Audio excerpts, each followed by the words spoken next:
once again, it's Dan Alborn right next to me, my co-partner back in the saddle again. Whoop, whoop. Jackie Conkle back after a nice little roadie, huh? Yeah, a roadie. Yeah, Road trip. taking a little road trip with the family in the motorhome. If you've seen the movie RV with Robin Williams, we called it the rolling turd, the whole trip, and it was fun. It was a good time, and real estate gave us that opportunity to take that month off. So, right? I mean, when you times. think about it, those are the things that ultimately when you get into real estate, you dream that you want to do. Yep. And when you do things correctly in your business, you set yourself up for success, that you can take a month off and travel the country with your family and just do some awesome experiences, live life, which is all about the life in your model that we talk about so consistently on this podcast, right? Yeah. So today we're going to talk about really, how we need to keep our eye on the prize. Because, Jackie, you and I both know this. We're some grizzled vets in this space, but real estate is tough. It is, and I almost feel bad saying that, because what business isn't tough? Right. A business that's worth it and that actually makes the type of money that we can make in this business, which one isn't tough? Especially, what do they say? More than 80% of all businesses fail in the first 5 years or something. So why would we be any different? Why do we expect it to be different? Well, I think a lot of it goes into the marketing and how they attract people into real estate, because you see a lot of gurus that obviously have courses to sell, and there's a lot of good ones out there, but they show you the flash, right? Yeah. Like, hey, you can have this Lambo, or look at all these checks I just got. You want $30K in 30 days? I mean, is that stuff completely possible in real estate? 100%. But your results may vary. Correct. And most of these guys that have been doing it, that are making this kind of money, it's not day one of the business, right? They've been in it for a while. They've built things out, and the other thing is they've built a business to make this work. It can't be a hobby. You have to actually build a business. Marketing and systems and people and time, Dan. I mean, it's funny, because by the time you've heard of most of these people, even your local success stories, by the time you see them or know who they are or see that they have success, they're probably already, 3, 4, 5, 10 years into the business, because the time where you didn't know who they were or see them, they were in the basement building the foundation. They were growing their business. They were putting the systems in place. They were crying at night, wondering if they're going to make it, thinking about quitting. And maybe you're in that position right now, not realizing that everyone who's gone before you has gone through the same thing. Mm-hmm. I mean, specifically early on, there's peaks and valleys in every business. We still deal with that as long as we've been doing this, but they become less volatile, right? Instead of being super high on your first deal and way low on something bad that happens, you kind of normalize it out and be like, it's all going to work out in the end. And you don't know that until you've actually been through the fire, right? Correct. And this is that first 1 to 5 years, if you're early on in your investing career trying to build these things out, you got to build out the systems. You got to have that foundational piece before you can build a home, right? I mean, if you think about real estate and construction, you have to have a firm foundation, right? You absolutely do. And every once in a while, you might get a cool deal that, gives you the opportunity to peek above the ground, right? You get that spurt, and, you just made 20 grand, and you're like, holy cow, I've only been in the business 10 months. Right. But then you go back, and you get back in the basement and finish your foundation, and you can't... I love that you titled it Keeping Your Eye on the Prize, because you can't lose sight of what that prize is. And for us, this last month, being able to take that vacation, that was our dream, right? That was our vision into the future. And it only took 13 years to be able to say, let's take this month off and let's go enjoy our motorhome and do those things. So you definitely got to keep the eye on the prize, and you guys hear us and you're sick of it, but you got to have that why. And if you don't have a firm idea of why you're going to do this every day, then you might not do it today or tomorrow. Absolutely. I mean, that is the motivator, the driver, the number one. There's 3 things we'll talk about. Jackie hit on the first. It's that why piece. It's like, why did you, at that one point in time, either stroke a check for a real estate course, or why did you come to your first real estate meeting, or why do you watch podcasts? Why did you sign up for Bigger Pockets? I mean, all these things that you've done to set yourself up to be successful, The reality is it is work. It's effort. It's much like working out. We've talked about this before. Everyone wants to take this pill and lose 20 pounds. Yeah, and it doesn't work. It doesn't work. Majority of the time, it's a sham. The reality is you have to put the time and the effort. You got to go to the gym consistently. You got to eat well if you want to get yourself in the shape that you need to be in to be more healthy. If you want a healthy business, you have to do the right things to be able to do that. But everything that you're going to push towards focuses around that why. Because when things get tough, when you're like, you know what, I want to have more time with my family. I want to be able to go on a cool family trip. I want to have my debt paid off. Whatever that why is for you of why you're wanting to do real estate, you have to go back to that when it gets tough. Because that's when the rubber meets the road, right, Jackie? That's where really you have to kind of dig deep and push past that. And that will allow you to do the things that normally you're just not going to want to do. Because in this business, there's not like a boss telling you need to have this done by 3 o'clock. Oh, yeah. It's real easy to just not do it when right. you don't feel like it, yeah. right? You know, especially the younger you are in the business. But, you know, going back to the losing weight and working out, you know, sometimes in business you need a workout partner, too. Yeah, you do. You know, whether it's going to your local REIA and just getting reinfused with that energy and networking with people, or if it's like taking it one step further and networking to the point where you find yourself an AKA workout partner, right? Where you're actually keeping each other accountable to your goals or to how many contacts you make per day, how many offers you make per week, you know, fill in the blank, whatever it is. Right. But that you have that other person that when you don't feel like doing it, you know, I don't feel like showing up at the gym, but I know you're going to be there. Right. Of course I'm going to come because I can't let you down. Yep. I can let me down, but I can't let you down. Yeah. Same thing in business. You know, if you've got these, especially if you're a person who likes to compete, you know, maybe you're competing against another person or a group of people.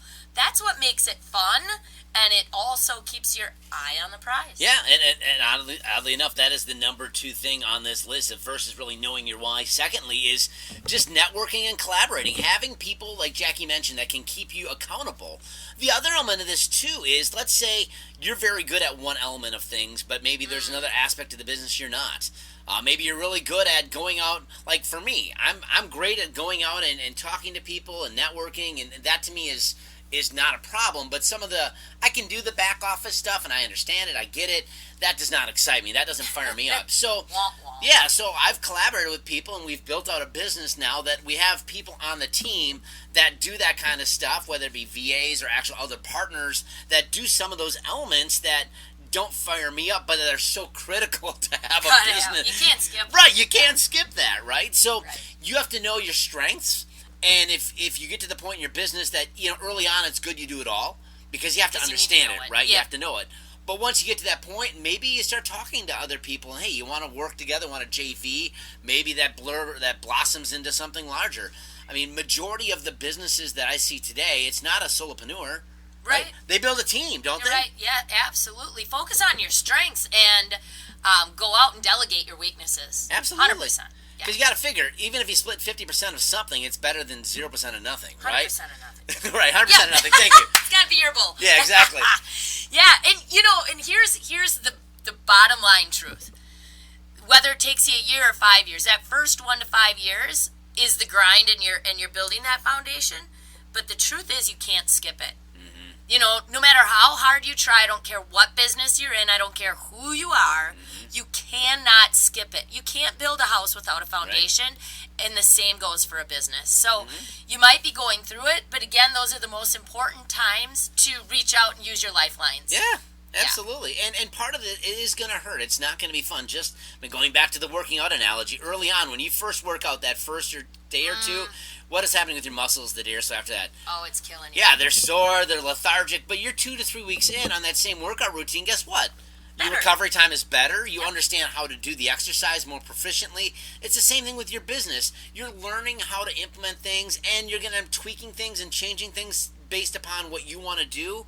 And then you're going to create some really solid systems through that. It's just the repetition of doing it over and over and over again. We've done other podcasts of how you can do that effectively, but it's having that aspect of your business and going through kind of the pain, to see the reward. And sometimes it's actually the time too, right? You have to have that time in your business for that foundation to build on itself, for that marketing to start growing roots, and to start, letting people know who you are and that you're there and that you're not going anywhere, right? Because how many times do you call some company that you're like, oh, this is so cool, I can't believe they're in my town, and they're already out of business. It's like, they got to be there. They got to know you're still there. And so sometimes it's really just that seasoning of being around long enough that, when someone refers you, that you're still there, and being there long enough to get that referral. Yeah. So it really just builds on itself, and I can promise you it gets easier and easier as long as you stay at it.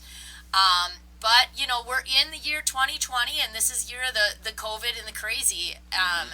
And so we know that a lot of you are struggling, and a lot of you are, taking some mental health days and things like that. And we're just here to encourage you to keep your eye on the prize and stay strong. When markets go crazy and when people have bad things happen to them, there's also great opportunity created. So we want you to be the ones that are there, taking hold of those opportunities, while also keeping in mind that a lot of times those opportunities are created out of other people's struggles, so that you're there to serve. Yes. And the more you keep your eye on the prize, both for yourself and for the people who you serve, the better everyone will do together. So again, network, reach out.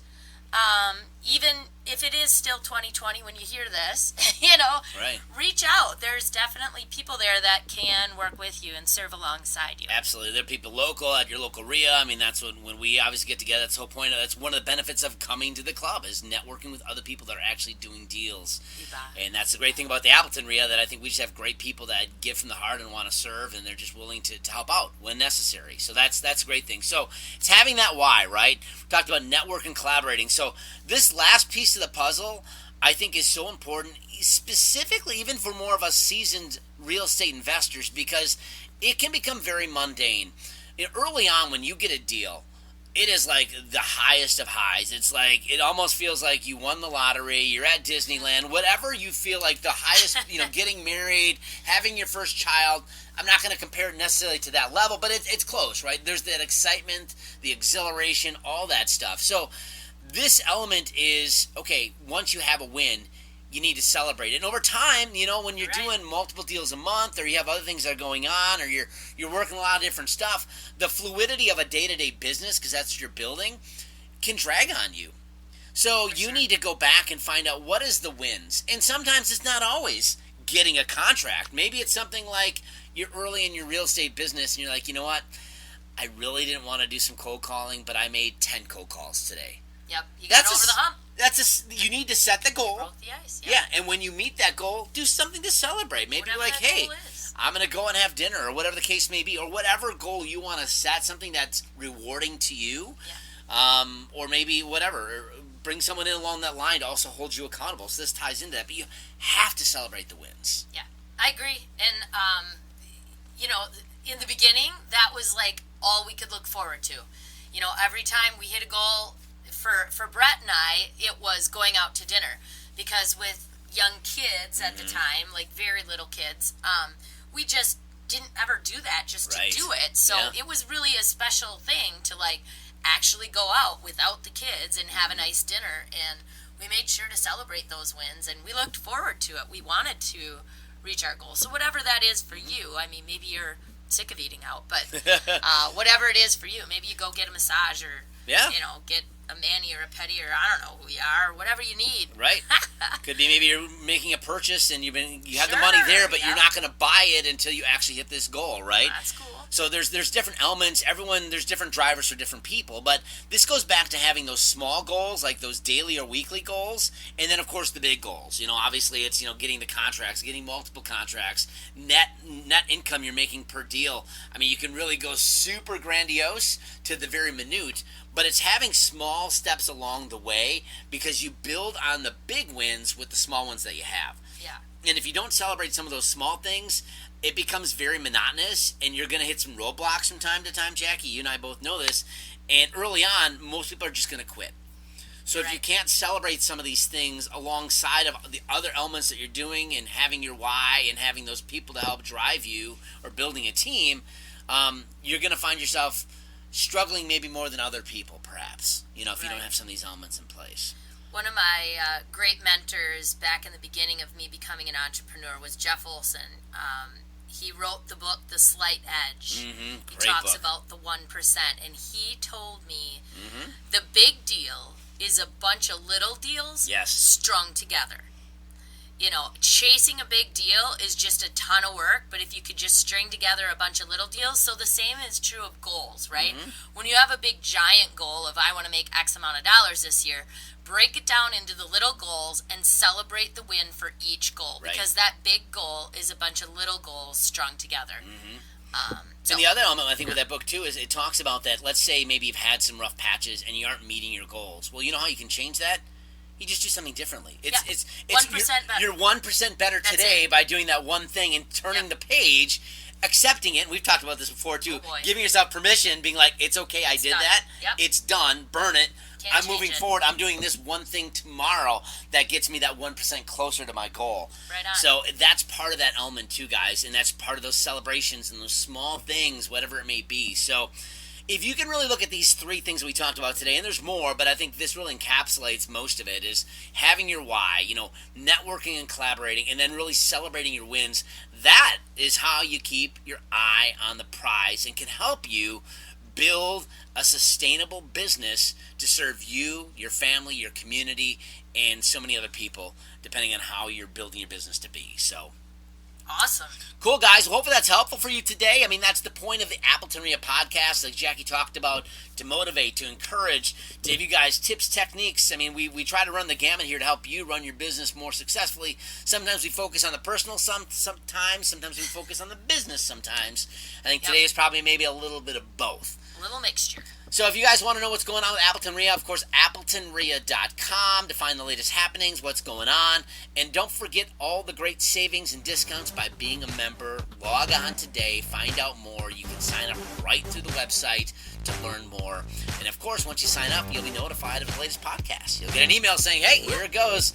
Got to listen to Jackie and Dan for a few minutes here. But hopefully we're serving you guys and giving you great value. And I know a lot of people have come up to us, Jackie, and thanked us for this, and we enjoy doing it. It's fun. It is. Thanks for listening. It keeps us doing it. Absolutely. We love to serve, and that's just one of the ways we do it. So, you guys have yourself a great day. Thank you so much. You've been listening to the Appleton REIA podcast. Have a good one. See ya.